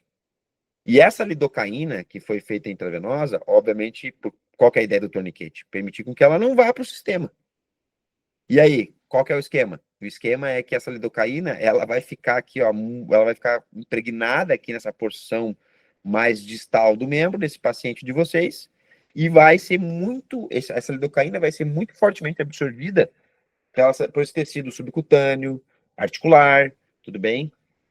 Claro, vou abrir um parênteses aqui, né? Se vocês quiserem fazer bloqueios anestésicos articulares, é óbvio que o acesso à articulação é melhor para fazer a aplicação dessa lidocaína. Mas, diferentemente do equino, esse tipo de bloqueio pode ser perigoso, porque lembra que a gente está no campo, às vezes a gente está lidando com um bovino, um animal mais de temperamento mais sanguíneo, e isso pode ser ruim para a questão principalmente relacionada aí à questão, né, de acesso a essa articulação, e a gente ter ali um ambiente contaminado, gerando, por exemplo, uma artrite séptica. Então, por isso que para ruminantes a gente utiliza muito bloqueio de Beer, porque a gente só acessa a veia, permite com que esse anestésico faça o efeito anestésico naquela porção inteira, para que a gente consiga trabalhar com extrema seguridade e efetividade. Tudo bem? E aí, para finalizar aqui, gente, essas minhas considerações, a questão da TIVA, que é a anestesia intravenosa. O professor Guilherme adora isso aqui. Ele adora fazer isso aqui, TIVA. E aí, o que acontece? a gente tem aqui, ó, essas prerrogativas relacionadas aqui, por exemplo, ó. Então, de novo, eu sedei o paciente. Beleza. A cirurgia deu para fazer, show de bola, top. Mas tem cirurgias que a gente precisa não apenas promover uma sedação do paciente, mas a gente precisa anestesiar ele. Ele tem que ficar, né? E a gente tem que deprimir esse sistema nervoso central de uma maneira tal que esse animal, né, fique totalmente anestesiado. E aí o que acontece? Existem alguns posicionamentos desses animais, né? Confesso para vocês que os 2 primeiros são os que eu mais utilizo. Esse aqui usei pouquíssimas vezes na minha carreira como médico veterinário.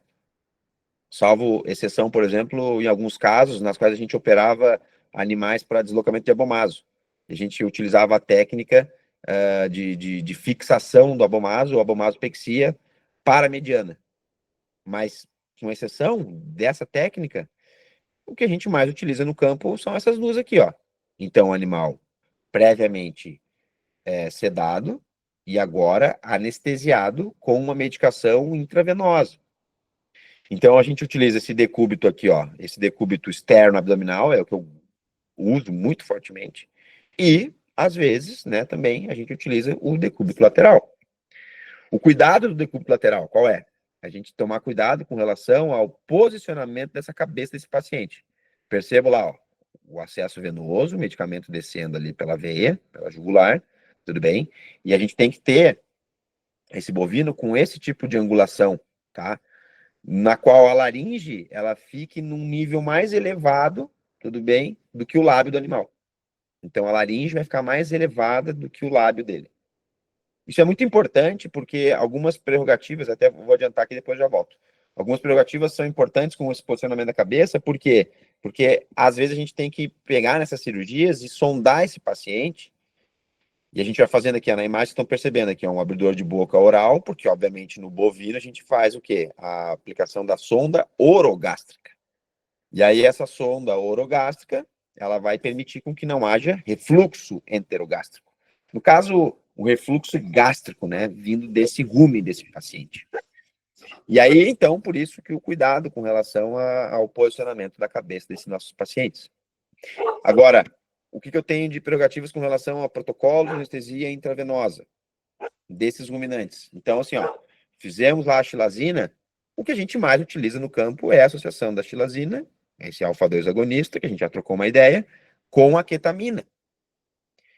Então, estão dispostos aqui, né, as doses que a gente utiliza, né, sejam para caprinos e ovinos, bovinos, tudo bem?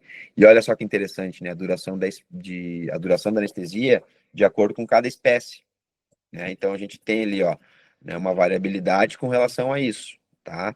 Então, xilazina e ketamina sendo associados, né, e aplicados de maneira intravenosa. Agora, uma outra possibilidade que eu venho utilizando há um bom tempo, e alguns de vocês que me acompanham na rotina aí, já me acompanharam, sabem disso. Um cara que eu venho utilizando com alguns anos é o quê? É a combinação da xilazina ketamina junto com o éter-gliceril guaiacol. Tudo bem? Então a gente faz a xilazina e ketamina, mas a gente associa o éter-gliceril guaiacol, né? Esse protocolo, xilazina, ketamina e EGG, é extremamente poderoso no sentido analgésico. E é por isso que a gente utiliza esse protocolo, por exemplo, em equinos, para a gente fazer o que a gente chama de triple drip. Então, assim, é muito bom nesse poder anestésico, sedativo, analgésico, tudo bem? E a gente faz, né, a aplicação, né, contínua, né, desse EGG, que ele é PPU, pronto para uso. Tem uma marca só no mercado que comercializa esse EGG já pronto, diluído, para ser infundido na veia desses animais, tudo bem? E a gente faz, então, xilazina, ketamina e EGG. Excepcional, muito, muito bom mesmo esse protocolo. Tá bom? Bom, gente, eu vou passar rapidamente aqui só algumas considerações cirúrgicas. Tenho tempo ainda, Ellen? Posso tocar aqui ou você quer que eu encerre aqui a palestra? Fica à vontade, doutor. Olha lá, bem rapidinho, então, com relação a essas cirurgias do abomaso, só para a gente entender aqui essas prerrogativas. Abomaso, a gente tem que olhar lá, ó, o lado esquerdo e o lado direito desse paciente, a gente saber que o lado esquerdo é composto pelo rumen, basicamente, saco dorsal, saco ventral, o baço desse paciente e o retículo dele.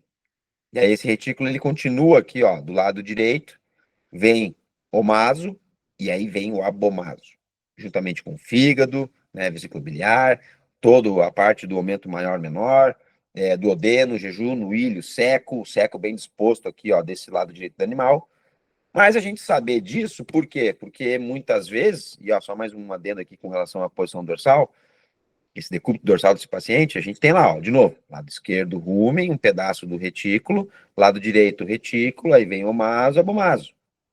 Então, só para a gente entender como é que são essas prerrogativas.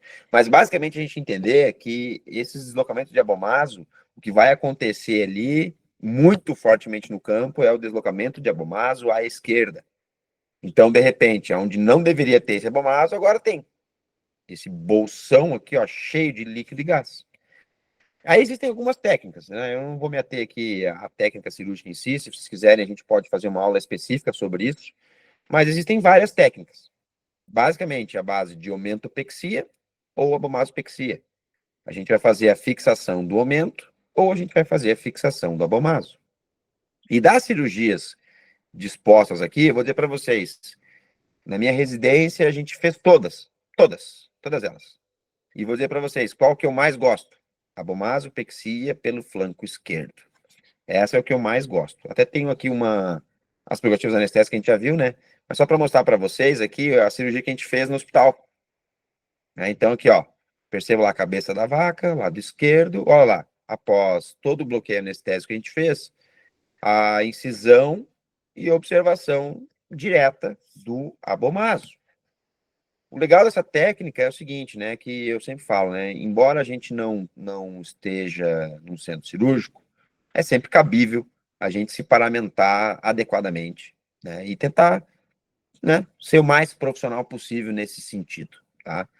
Então, o acesso, ele percebe que a gente coloca o braço lá inteiro dentro da vaca, né? Então, aquela prerrogativa com relação aos anti-inflamatórios é aquilo que eu falei, né? Aqui eu preciso de um anti-inflamatório que promova aí uma analgesia visceral boa nesse paciente. Aqui o vídeo não carregou, não sei por quê, mas só para mostrar para vocês que a gente, identificando a abomaso, a gente coloca um trocárter e a gente vai esvaziar esse abomaso. E aí tem a técnica aqui do copinho, né? A gente enche ele de água, mergulha ali a sonda, e aí a gente vai vendo essa sonda aqui borbulhando junto nessa água aqui, né? Porque, obviamente, a gente está tendo a esterilização desses gases que estão locados ali no abomaso. E aí, depois disso, o que a gente faz? Ali, percebo ali, né? O abomaso já esvaziado, eu tenho aqui um fio bem comprido de um lado, um fio bem comprido de outro, e eu segurando aqui uma agulha em S. Por quê? Porque, obviamente, a gente vai transpassar, a gente vai fixar o abomaso, né? Então, a gente vem com essa agulha aqui por dentro do abdômen e com o meu braço aqui, com a minha mão, eu vou lá e perfuro de dentro para fora, muito próximo aqui da cartilagem tifoideana, e vou fixar, então, esses dois pontos, né? O abomaso aqui na parte interna do abdômen. Notem aqui que nas cirurgias que eu gosto de fazer, eu gosto muito de fazer isso aqui, ó. Pego as tampinhas de borrachinha dos medicamentos e, professor, por que tá meio amarelado desse jeito? Porque daí eu gosto de passar um monte aqui de um medicamento em spray que se chama oxitetraciclina, junto com dexametasona, que se chama Terracotril. Famoso, né? Famoso Terracotril. E aí o que acontece? A gente não faz a amarração direto na pele aqui, né?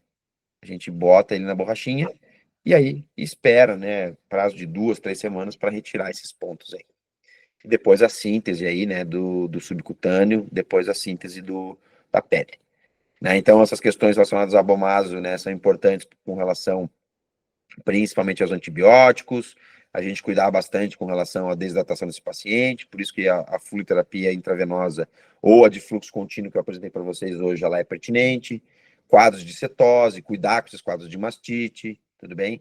Então, caprichar nessa dieta desses animais e fazer essa fluidoterapia para a gente não perder aqui, ó, essa questão da motilidade gástrica.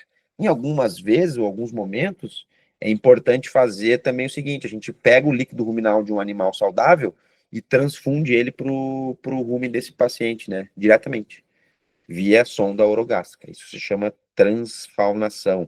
É uma forma excepcional da gente hidratar esse animal, colocar uma microbiota saudável, né, de um animal hígido, dentro desse rumen aí, desse paciente, para promover todo aquele efeito probiótico, prebiótico, né, que esse paciente necessita. Tudo bem? Bom, vou dar uma adiantada aqui, tá?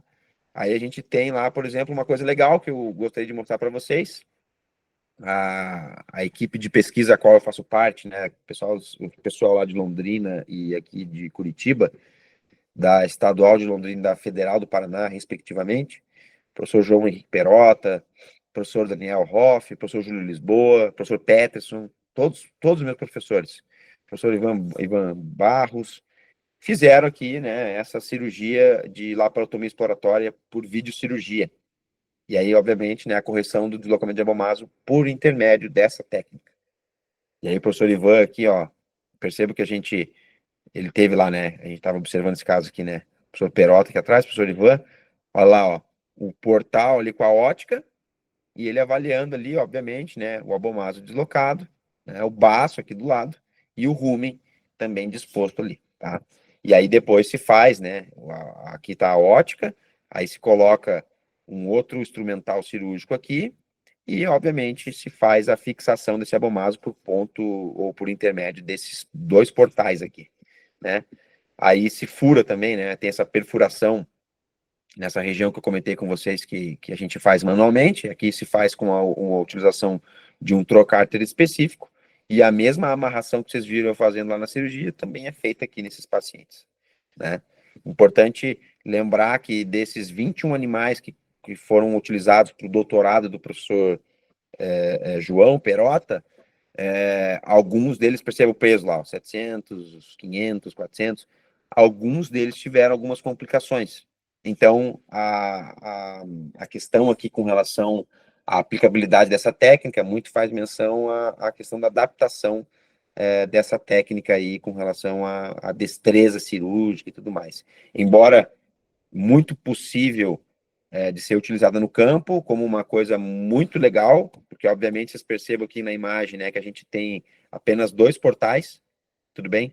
E a gente, confesso para vocês, que todas as cirurgias que a gente fez, né, você faz a correção do deslocamento de abomaso e você vem aqui e faz um ponto isolado simples em cada portal. Então, assim, a recuperação anestésica desse paciente é muito melhor, a recuperação de produção de leite desse animal é muito melhor. Então, assim, é tudo muito melhor para esse paciente. Mas o problema é que o instrumental é caro, poucas pessoas fazendo no Brasil, e existem complicações que são passíveis aí dessa cirurgia. Tá bom? Pessoal, eu acho que era isso, né? Eu acho que era isso. Não vou me estender muito mais, porque a gente tem prerrogativas técnicas importantes aí, que era o nosso foco da nossa aula de hoje, que era falar sobre essa parte dos bloqueios anestésicos, algumas considerações terapêuticas. Eu acho que é isso que eu precisava falar para vocês. Espero que vocês tenham gostado, espero que vocês tenham aprendido um pouquinho hoje conosco. Me coloco à disposição sempre para vocês sabem que vocês são tudo para nós. Então, o que vocês precisarem, por favor, nos avise, tá? E, Ellen, era isso. Qualquer coisa que precisar, tamo junto. Se alguém tiver alguma dúvida também, por favor, sinta-se à vontade. Tem umas duvidazinhas aqui, posso falar? Manda. Qual a relação entre a associação de antibiótico e a resistência bacteriana? Legal. É o seguinte, ó, o problema do antibiótico, principalmente nessas propriedades que têm o uso demasiado, errôneo, descontrolado, desenfreado desses antibióticos. Aí, quando a gente chega na propriedade e precisa fazer uma terapia com antibiótico, o que a gente percebe? Percebe que aquele paciente ele não consegue evoluir positivamente. Nossa, você vai fazendo medicamento, você vai fazendo antibiótico e assim, olha, ele não está melhorando. E aí, de repente, você se atenta à possibilidade dessa propriedade ser o quê? Uma propriedade que é resistente, né? Essa questão das bactérias. Ou seja, as bactérias são resistentes a essa molécula de antibiótico. Por isso, que sempre que possível, Ellen, talvez assim, numa propriedade, se você julgar que é possível que ocorra essa resistência, a gente coletar, por exemplo, fazer um swab desse material e mandar para a técnica de cultura e antibiograma.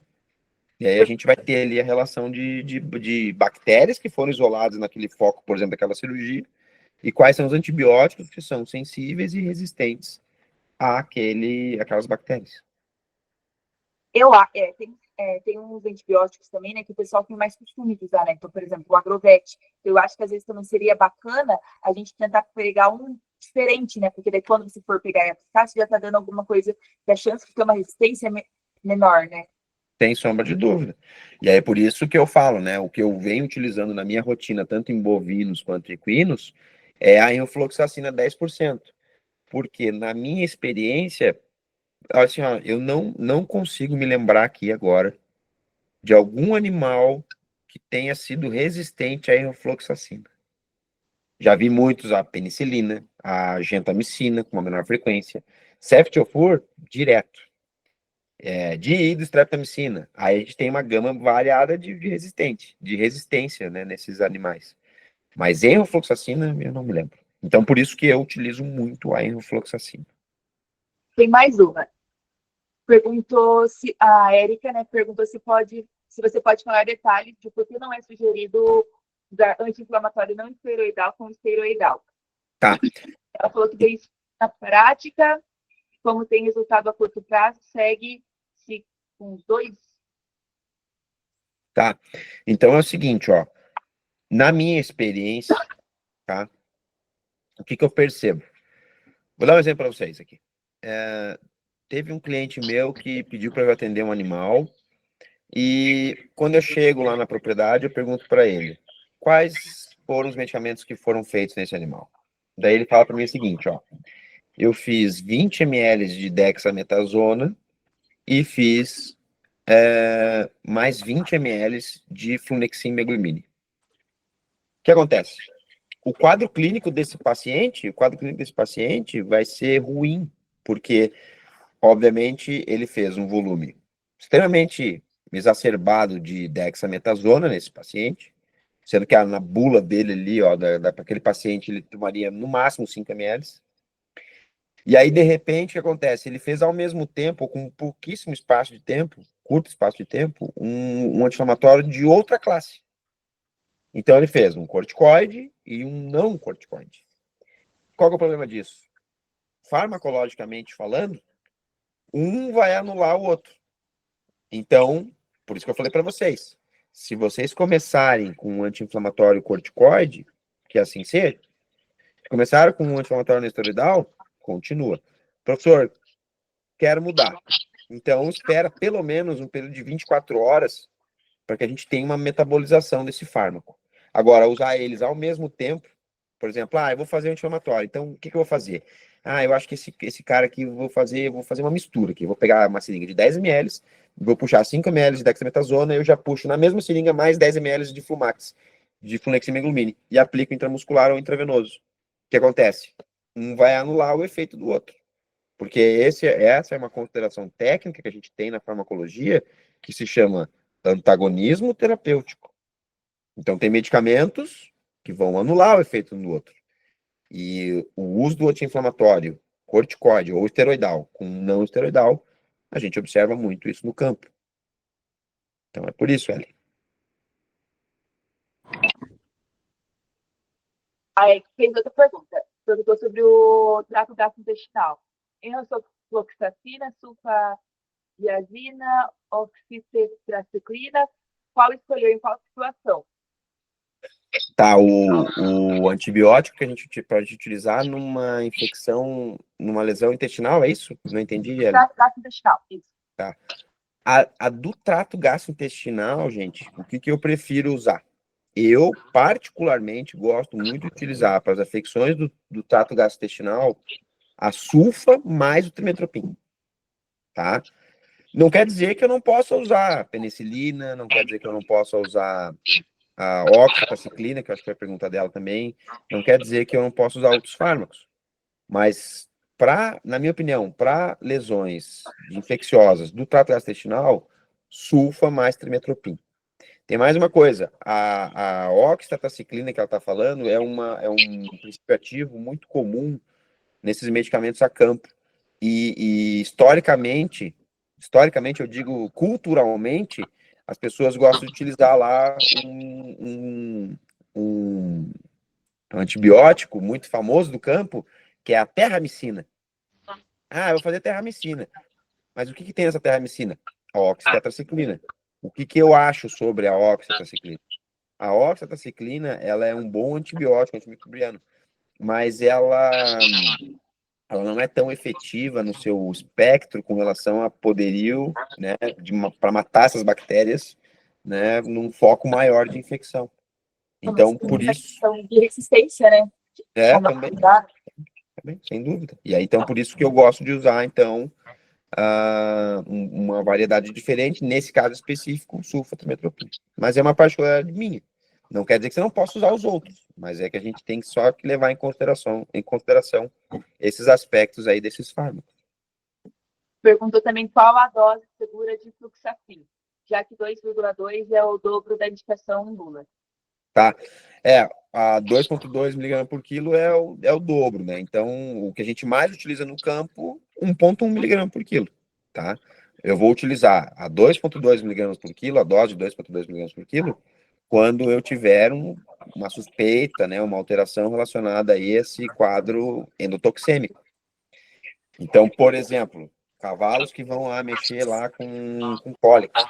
Aí você tem que manusear aquelas vísceras, tudo mais, tá? Faz o flunexin meglumine. Por quê? Porque ele é muito bom anti-inflamatório e analgésico visceral. Mas aí eu faço 2,2 miligramas por quilo nesses cavalos. Por quê? Porque a chance desse cara ter uma laminite depois é muito grande. Então eu já entro com a dose de 2,2 miligramas por quilo. Mas a dose convencional que a gente usa no campo é de 1,1 miligramas por quilo. Tem mais uma aqui, professor. Quais bloqueios o professor considera essenciais para um profissional dominar quando se trabalha com cirurgia a campo em bovinos? Bom, são basicamente esses que eu mostrei, tá? Então, primeiro, eu percebo que quando o veterinário tem que fazer um tipo de bloqueio anestésico em face de animal, ou na face do animal, ele tem um pouco de dificuldade. Dos bloqueios, a maioria desses bloqueios que a gente vai usar serão para cirurgias de discórnia, principalmente. Então, a auriculopalpebral já consegue me dar um suporte positivo com relação a essa anestesia, esse bloqueio. Mas, basicamente, esse auriculopalpebral, assim como os presentes no arco zigomático, como, por exemplo, a de Peterson, na qual a gente adentra aqui essa cânula, esse catéter, lateralmente nessa proeminência do arco zigomático, ou os bloqueios retobulbares, né, nos hemisférios norte, sul, leste, oeste desse globo ocular aqui, são os que a gente mais vai precisar fazer com relação a essas intervenções de face. Os bloqueios anestésicos de membro, eles são menos comuns do que na espécie equina. Então, assim, dos que eu apresentei para vocês, sem sombra de dúvida, o bloqueio de Beer, ou anestesia de Beer, é a melhor. Porque aí a gente vai fazer o quê? A gente vai fazer um torniquete, a gente vai acessar lá a veia daquele paciente, a gente vai introduzir 10, 20 ml de anestésico local, espera ali uns 15, 20 minutos, nossa, a gente tem um processo de bloqueio ali muito bom, para a gente mexer em membros desse animal. E, finalmente, né, o que eu selecionei para vocês, que eu também acho muito importante, são esses bloqueios dos flancos ali, né, das fossas paralombares. Então, eu vou ter que acessar esse abdômen pelo lado esquerdo, vou acessar pelo lado direito. Então, aquele bloqueio do L invertido, mas principalmente o paravertebral, são os campeões para a gente poder adentrar nesse abdômen com seguridade, com uma anestesia bem feita, né? E, por fim, né, o último é aquele lá do bloqueio, a gente tem a borda do reto, a gente faz um bloqueio lateral e medial, para a gente ter também, obviamente, né, um bloqueio dessa região. O que, obviamente, também não descarta, por exemplo, um tipo de bloqueio que é o bloqueio epidural. Então, a gente pega essas vacas, por exemplo, para fazer transferência de embrião, ou a gente tem que fazer uma vulvoplastia, alguma coisa. O que a gente faz? A gente vai lá, flexiona aquela cauda daquele animal, verifica qual que é o ponto articular que está presente, faz a asepsia, entra com a agulha, né, perpendicular, e a gente faz a aplicação lá de 5, 10 ml de lidocaína para promover, né, essa anestesia da região da cauda do animal, o reto, dos lábios vulvares, essa região do períneo. Então, esses seriam os principais bloqueios para a gente trabalhar no campo. Professor, se você vê que o animal está começando a sentir que está voltando a sensibilidade, tá? Você ainda não terminou o procedimento, você pega e reaplica a mesma dose ou você faz um pouquinho mais baixo? Tá, legal. Boa pergunta tua. O que eu gosto de fazer? Dependendo se isso acontece, aí eu falei para vocês lá sobre a utilização do EGG, o éter-glicerídeo guaiacol. Aí você mantém aquele animal com um processo sedativo, você só aumenta o fluxo de velocidade daquele fluido com o éter-glicerídeo guaiacol, e isso já é suficiente para estabilizar esse paciente. Na necessidade extrema, o que eu gosto de fazer? E vamos lá, se eu não tenho aquele EGG, aquele éter-glicerídeo guaiacol disponível, eu pego lá 1 litro de soro normal, ring lactato, por exemplo, e pego a dose que você falou ali, né? A mesma dose que eu tinha feito nesse paciente anteriormente, por exemplo, de detomidina ou xilazina, e adiciono nesse frasco, tudo bem? E faço intravenoso. Com a mesma prerrogativa. Se eu achar que ele está voltando muito rápido, eu aumento a velocidade. Se eu achar que está controlado, eu diminuo essa taxa de infusão. Isso mesmo se, por exemplo, se achar que está sentindo, por exemplo, um bloqueio regional. Mesma coisa, então você pega e não dá de regional, você dá sedativo. O bloqueio regional, daí o bloqueio loco regional, se eu percebo que, por exemplo, ele está voltando, aí eu faço um novo repique, aí eu utilizo o mesmo volume, né? Por exemplo, posso utilizar 2,5 ml ou 5 ml para os bloqueios loco regionais, né? Aí eu faço o mesmo volume, só faço mais uma dose. Por quê? Porque os bloqueios loco regionais, eles são importantes, mas o legal deles é que rapidamente ali, ó, num período que a gente viu ali, coisa de 1 hora e meia, 2 horas, já passou o efeito. Muito rápido. Então, não tem problema. A minha preocupação maior é quando eu faço a aplicação dos medicamentos sedativos e anestésicos intravenoso. Aí eu tenho que tomar um cuidado maior, né? Por isso que eu falei para vocês com relação a gente utilizar, por exemplo, a xilazina, a detomidina, ou a medetomidina, ou dexmedetomidina, e a gente fazer ele intravenoso, mas com o seu, do lado ali já está separado ali o reversor, que no caso, o exemplo que eu dei para vocês que eu utilizo, que é a ioimbina. Então... Tem paciente com dose menor, né? Isso, exatamente. E numa necessidade, você faz a ioimbina intravenoso para cortar os efeitos aí desses alfa-2 agonistas. Se você passar assim, é perigoso, por exemplo, pensando numa vaca. Uhum. Você deu ali, você acabou ultrapassando a quantidade de um anestésico que você deu para ela, um sedativo. Uhum. E ela está distante. Mesmo Certo. que você dê o reversor, isso é mesmo assim um perigo, certo? Talvez não. Cortar, alguma coisa assim, não tem problema? Não é um perigo para o feto. Claro que nessas doses mais elevadas, né, Ellen, isso pode ser maléfico para ele. Mas, assim, por isso que eu falo, eu usei muita cepromazina na minha vida, nesse meu início de vida profissional. Usei muita xilazina. Só que hoje em dia, pensando um pouco nisso também, eu uso muito mais detomidina e medetomidina. Porque daí o volume é muito menor, a citotoxicidade, digamos assim, para essa fêmea e seu concepto é extremamente menor. E se eu achar que mesmo assim ela tomou uma quantidade muito grande de anestésico, eu não me importo de fazer uma dosagem maior de fluidoterapia, para quê?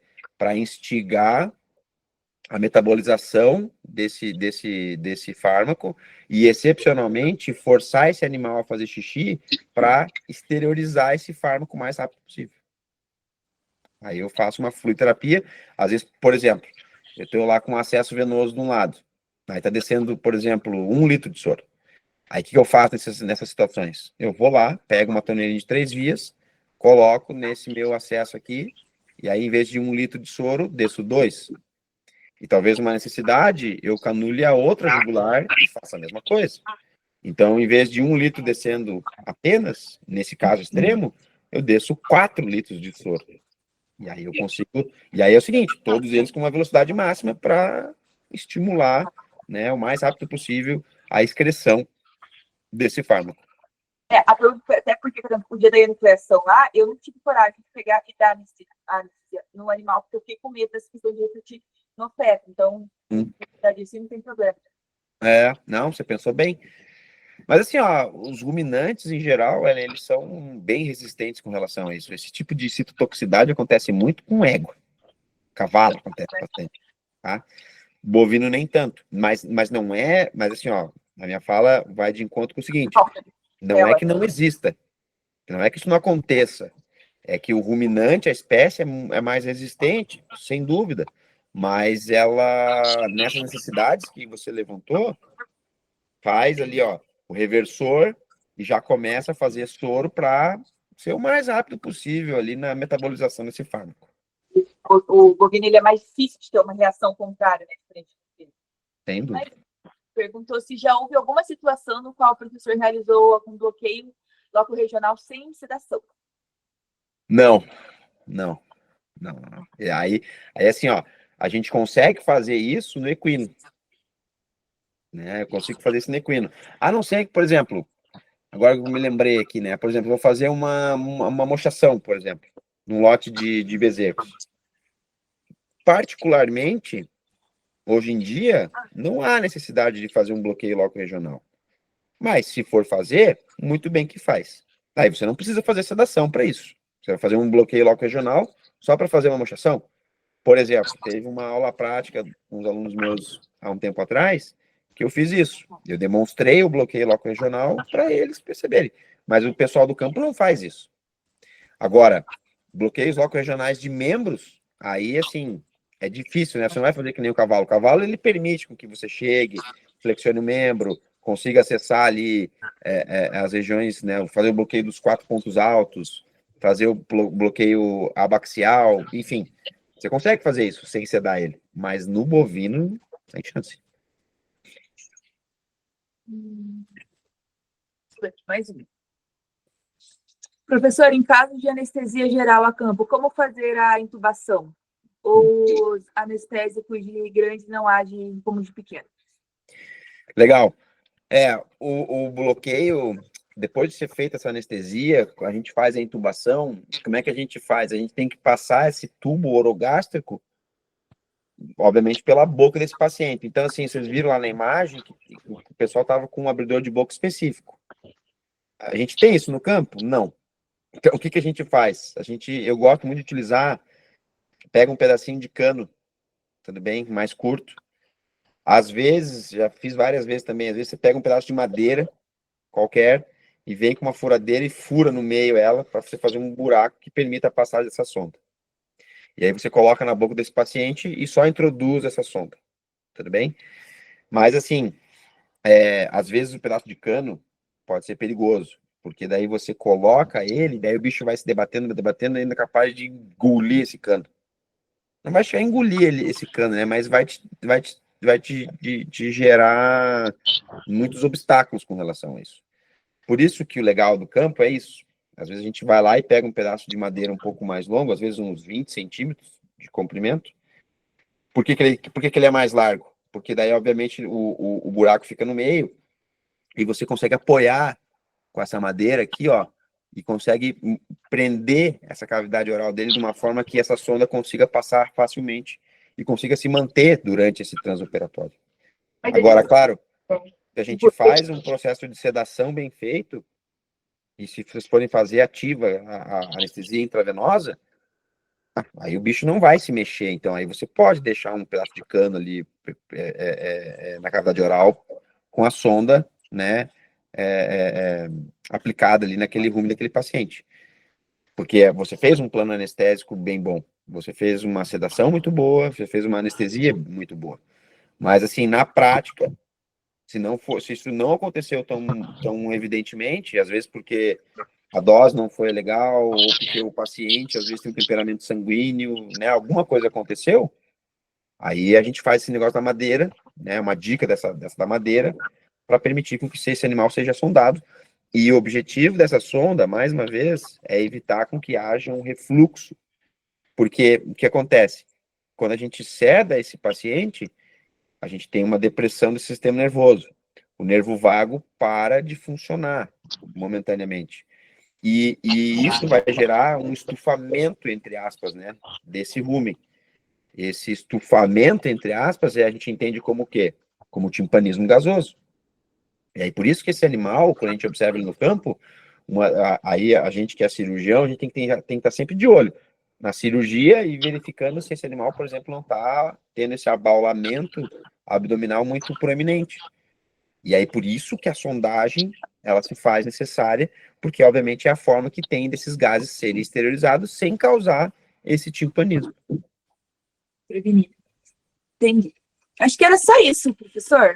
Muito obrigada por você ter disponibilizado o seu tempo para vir falar com a gente sobre isso. Foi muito proveitosa a palestra, professor.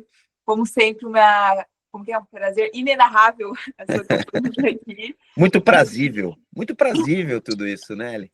Não, aqui a gente está em casa, vocês sabem que podem contar comigo sempre, a gente é parceiro, o que vocês precisarem.